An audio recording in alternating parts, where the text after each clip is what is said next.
Love reading number 10.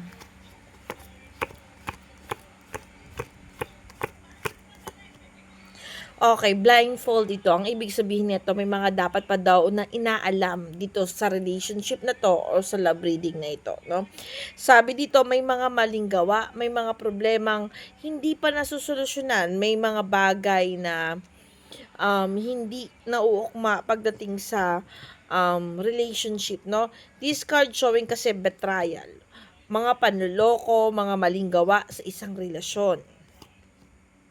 Nakikita ko dito yung disconnections dahil nga may mga maling gawa. Kaya lang nakikita ko dito sa kabila ng pagkakaroon ng disconnections ninyo, nakukuha pa na gumawa ng pamamaraan to reconnect. Or sabihin na natin dito na may pagkilos para maging maayos, kaya lang daw walang pagbabago. So ang ibig sabihin nito, patuloy pa rin yung panluloko.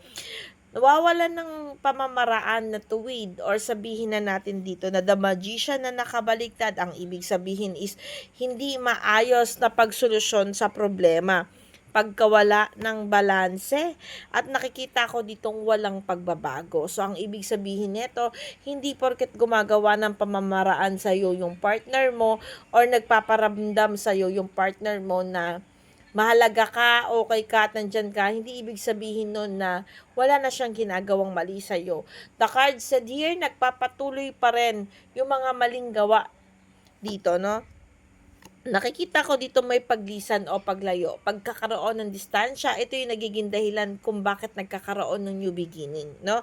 Sabi dito sa cards, pero nandun pa rin yung mga maling desisyon. So, ibig sabihin, etong love reading na to, nagkaroon na kayo ng konting distansya, nagkaroon ng mga disconnections.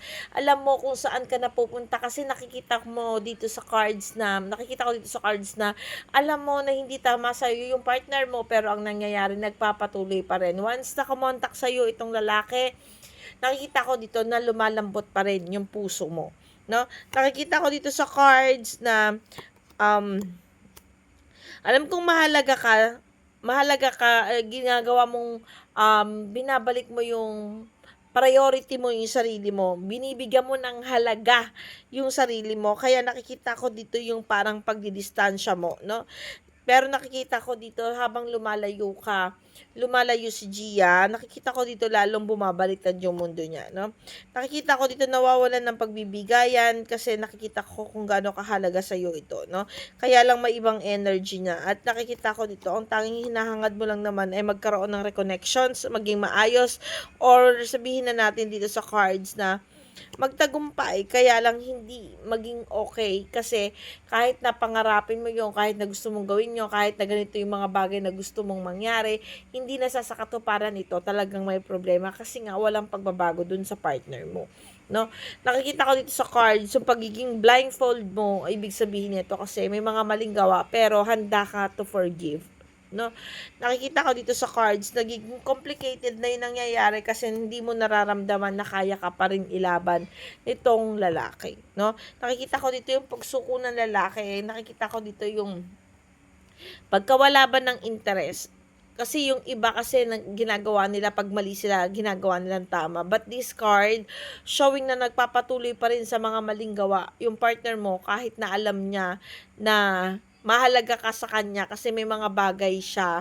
Nag-uurong-sulong kasi siya, bumabalik at bumabalik siya at nagpaparamdam. Kaya alam niyang mahalaga ka, no? Pero yung problema kasi dito is, kampante siyang gawin yung mga bagay na yon kasi alam niya kung gaano ka kabait. I mean, kung paano mo siya tatanggapin ulit. Alam niya kung paano suyuin yung kahinaan mo.